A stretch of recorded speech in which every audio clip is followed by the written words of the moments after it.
just last year, J.B. Pritzker was completely on board with letting the National Guard come in to protect his buddies at the DNC. Why will he not protect the citizens that live in Chicago, protect the businesses and the visitors?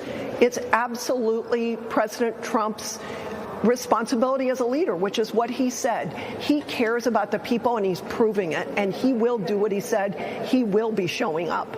What's going on, everybody? Thank you all for joining me today. If you haven't already, please make sure you hit the like button, subscribe to the channel if you're new to the channel, and most importantly, please make sure that you are following me on Telegram at TD Media Group to help circumvent social media censorship and shadow banning. And with the introduction out of the way, let's get into today's news. And today we have to head back on over to the People's Republic of Chicago. Why is that? Because in the midst of having a mayor like Mr. 6.6 Brandon Johnson, the emperor of the People's Republic of Chicago, in the midst of having him just being an epic failure and just unable to articulate a point without expressing the fact that he's a black man who's a descendant of slaves and are survivors of Jim Crow and yada, yada, yada, when it's not necessary or relevant to do so, the DNC decided, you know what?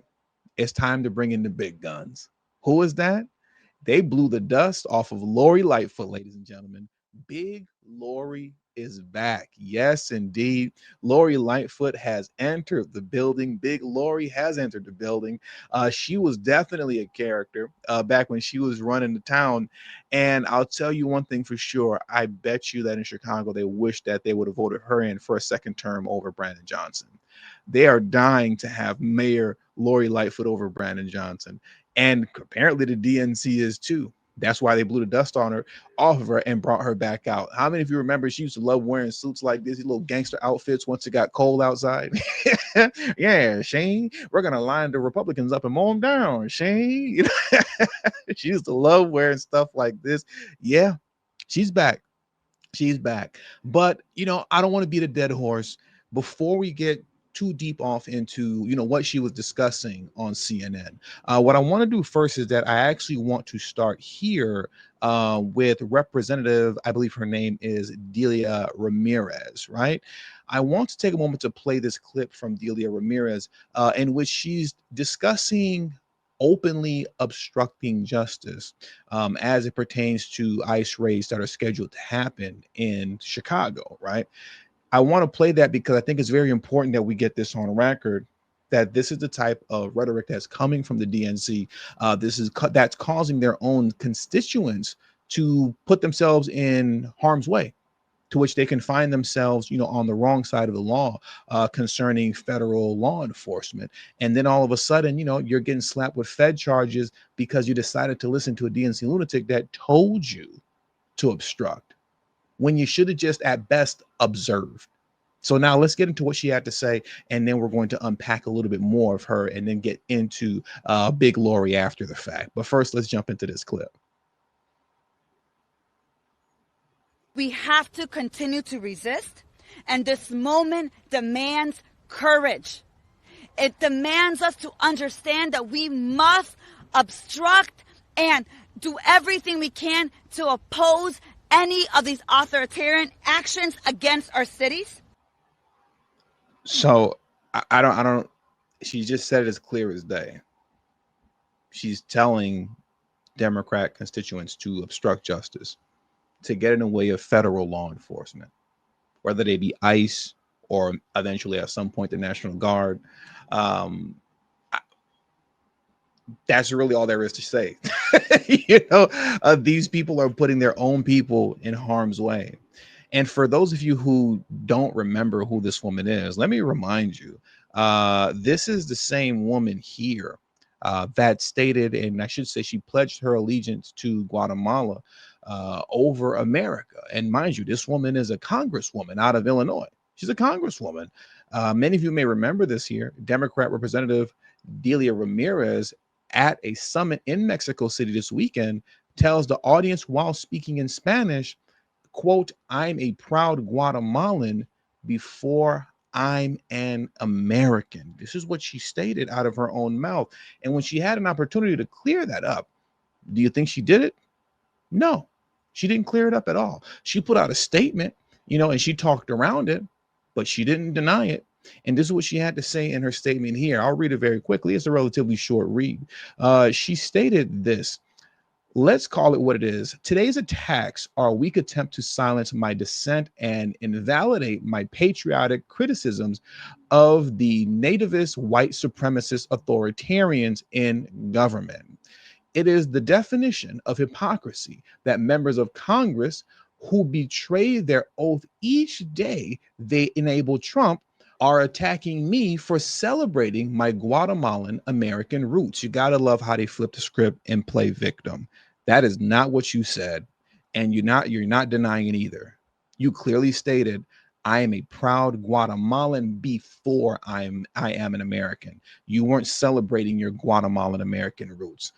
And now look how she continues to just double down on the lie and gaslight. No one questions when my white colleagues identify as Irish American, Italian American, or Ukrainian American to honor their ancestry. Well, first things first, it's extremely rare that you hear anybody white that's a public figure ever even acknowledge the fact that they may be Irish or Italian American, let alone even Ukrainian American. And to the degree that they do, they never pledge their allegiance to Italy or Ukraine over America, like you quite literally did when you stated once again, and I quote, I am a proud Guatemalan before I am an American. Okay. That's not, I've never heard any of your white colleagues say, I am a proud Italian before I'm an American. I am a proud Ukrainian before I'm an American. I am a proud Irishman before I'm an American. None of them have ever said that, and you have no evidence of that. You're gaslighting and talking stupid. Let's carry on. I've consistently expressed my pride in my heritage and history, a pride also often reflected in the origin stories of my colleagues. Once again, you're lying. Only those who believe America should not include children of immigrants or be diverse would attack me, and Americans like me honoring my roots. We don't have to carry on. There's more to what she stated here, but once again, you just see how much of a disingenuous piece of garbage liar that she is, because she's gaslighting. None of these people that you're making mention of have ever stated that they are anything other than proud Americans. You're the one that's running around here saying that you are Guatemalan before you are an American. And this is who's sitting in Congress right now, instructing her constituents in Illinois to obstruct justice. That's what she did. And that's what we just heard from her, right? So it's no wonder so many of you guys are out here getting hit, with Fed charges, looking at 10, 15, 20, even up to 40 years because you're listening to idiots like this woman here. But I digress. Let's carry on and move over to Lori Lightfoot. Lori was recently on CNN giving an interview in which she stated a whole lot of nonsense. I just wanted to take a moment to unpack. I think one of the most foolish things that she stated is that Donald Trump is engaging in a manufactured crisis, that apparently, violence in Chicago, homicide in Chicago, which is out of control, apparently is not real. It's a manufactured crisis, according to Lori Lightfoot. And I want to play that first before we dive a little bit deeper into what she had to say, that I want to take a moment to dissect. But first, let's get into this apparent manufactured crisis going on in Chicago. If he comes to Chicago, he's going to be in court, and he's going to be sued by the state. He's going to be sued by the city, and I believe that there will be private interests that also sue him. This is not about violent crime, and I don't think we should pretend that this manufactured crisis and his attempt to provoke people in Chicago is legitimate exercise of power. It is not. Imagine telling the people over the weekend who lost family members in Chicago during Labor Day weekend, was it between 8 and 9 or between 7 and 9 people that lost their lives, that the lives of your family members that were lost, it's not real. This is just a manufactured crisis. What was it? Around 58 to 60 people were shot. Those victims of gun violence, that's not real. It's a manufactured crisis. What Donald Trump is talking about isn't real. It's not real. Your lives don't matter. The fact that you were shot and survived and you're a victim of gun violence, that doesn't matter. It's all manufactured. It's fake. And this messaging issue is most likely, to be quite honest with you, the primary issue with Democrats. their inability to step back from their talking points, drop their hate for Donald Trump, and then just actually acknowledge, take in, and address what the American people are talking about and what they're saying, particularly in your own city and your state. They dismiss it completely and tell you that it's all just made up. It's all in your mind. Because look at the data, stupid. The data says that you're safe. And you don't believe that you're safe, probably because you're dumb. That's what they think. They say this stuff all the time. They say this stuff openly all the time. We've covered this so many times. Democrats think that their constituents are stupid. And, to a degree, hey, right?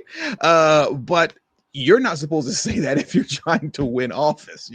I can say that here in front of my microphone on YouTube. But I mean, if you're trying to dig yourself out of the dish that the Democrat Party is in, as it pertains to just having a historical low approval rating on top of a lot of other issues, it's not the smartest thing in the world to tell the people that you want to vote for you that you're stupid and that you don't know anything, right?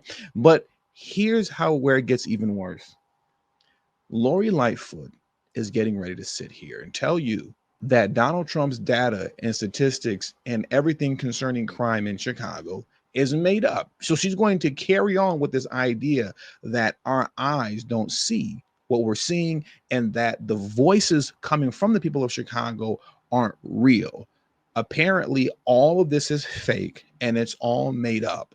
Let's get into this next. She's carrying on with this foolishness. Before I let you go, Madam Mayor, I know we've obviously taken up quite a bit of your time as we watched that press conference together. But I think I would just ask you, I take your point that for the president, you believe he has many other reasons, here for doing what he's doing. The crime rate in Chicago remains what it is. The crime rate here in Washington, D.C. Remained what it is. What is the answer to getting that crime? Why can't local officials get that crime rate down? I mean, do you need more cops on the streets?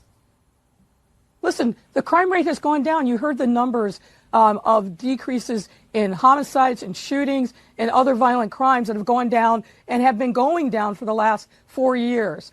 We can't ignore that because the president is making up his own fact. And we also know there are red cities in red states that have higher per capita rates of gun violence and other violent crime that we're not hearing coming out of the president's mouth as the places where he really wants to go. So I just will not play this game. This is about violent crime. What do communities need? We need to stop the flow of illegal guns. Mayor Johnson was 100%. So let's pause right there for a moment. Let's take a moment to pause there. Because apparently Trump is, making up his own facts because all of this is fake, according to Lori Lightfoot, right? The 60 people who got shot, the 7 to 9 who died over the Labor Day weekend, manufactured. It's not real. But let's get into some of what she's talking about. I want to unpack some of this for a moment. Let's talk about, once again, crime being down. This is something that I've discussed numerous times over whenever addressing the situation. A lot of people like Jamal Green out of Chicago, a lot of people have addressed this. Chicago, just like other blue cities, are simply riding a trend. Nationally, homicide and violent crime overall has been trending down since C-19 when it ballooned out of control. They're literally just riding a trend. It's not because of their trash policies. Take a moment to look at this here. I'll zoom in a bit more. 2020's pandemic spike and current decline. From 2020 to 2021, major spike, especially in homicides, up 30% in 2020, the largest one-year jump ever recorded from 2020 to 2021.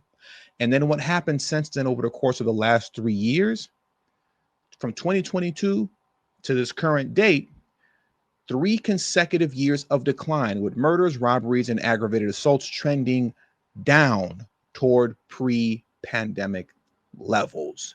They're simply riding a trend after crime exploded during the pandemic. They're riding what goes up must come down. It's coming back down to pre-pandemic levels. But pre-pandemic, violence, crime, and homicides were out of control.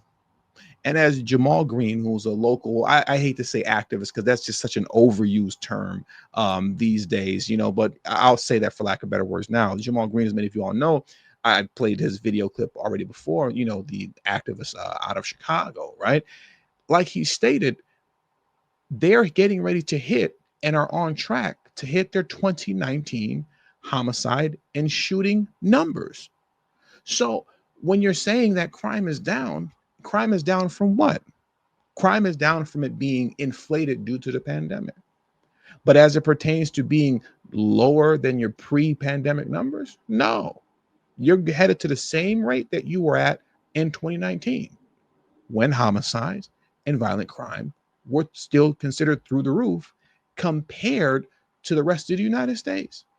So I'm not interested in hearing any of that. And also, too, and I think this is key. This is the most important thing that I want to bring up in this video before we carry on and close this thing out. I want to address this nonsense concerning 8 out of the 10 states with the highest homicide rates are red states. Is that true? That is factually correct, yes. But what do they omit from that fact? The fact that it's blue cities in red states that are driving up the homicide rates.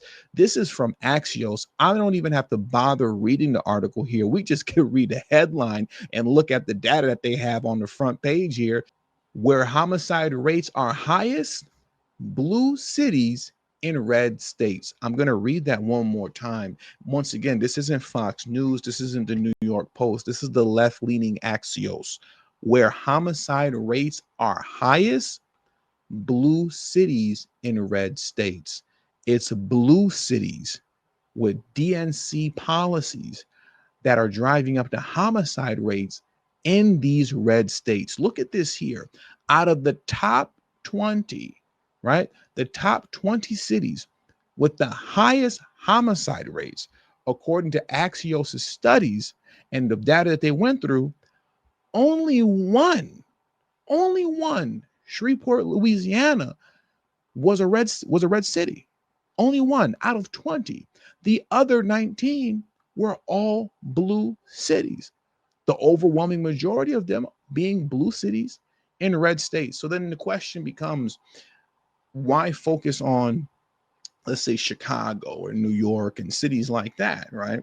Why not go into those blue cities in red states?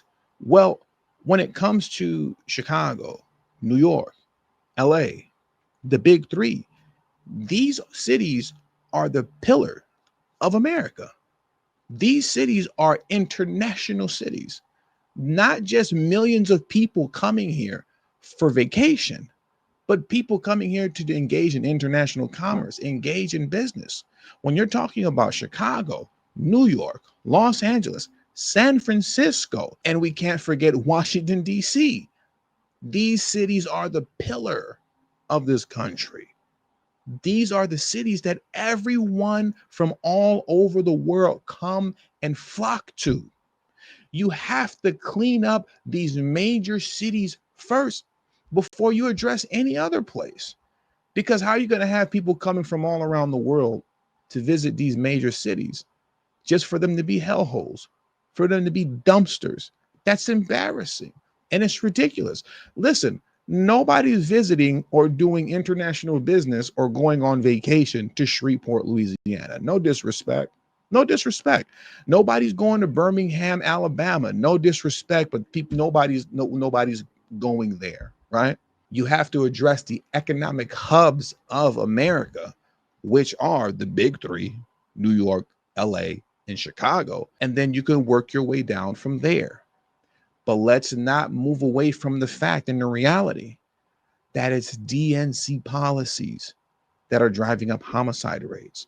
It doesn't matter how you cut it, doesn't matter how you slice it. You can ask ChatGPT, you can ask Grok on Twitter, talk to AI all you want, or go through the data yourself all you want as far as FBI statistics are concerned. All of the madness is occurring in blue cities, regardless if they're in blue states or red states. It's always DNC policies driving up the homicide rate. Now let's get back into Lori Lightfoot as we bring this video to a close. If he really cared about violent crime, go after the gun manufacturers who are just mass producing these weapons and have no liability or accountability. Go after the gun stores that know that they're selling to straw purchasers that flood into our city. Pass common sense gun reform that we have been begging for decades. Those are the kinds of things that actually would make a meaningful difference in violent crime. He's not talking about any of those things. He will not do any of those things because this is not about violent crime. It's about something else. Go after gun manufacturers, go after gun stores, go after everybody but the actual criminals. That pretty much says all that you need to hear concerning the Democrat Party. They blame everybody but the criminal. Typical DNC nonsense. And with all that being said, that does it for today's news. Just want to thank you guys for joining me today. Please hit the like button on your way out. Subscribe to the channel if you're new to the channel. Share this video on your social media platforms. And please do not forget to follow me on Telegram at TD Media Group. The link to my Telegram is in the description box below and pinned in the comment section as well. Thank you all for your time. And until next video, peace and have a great afternoon.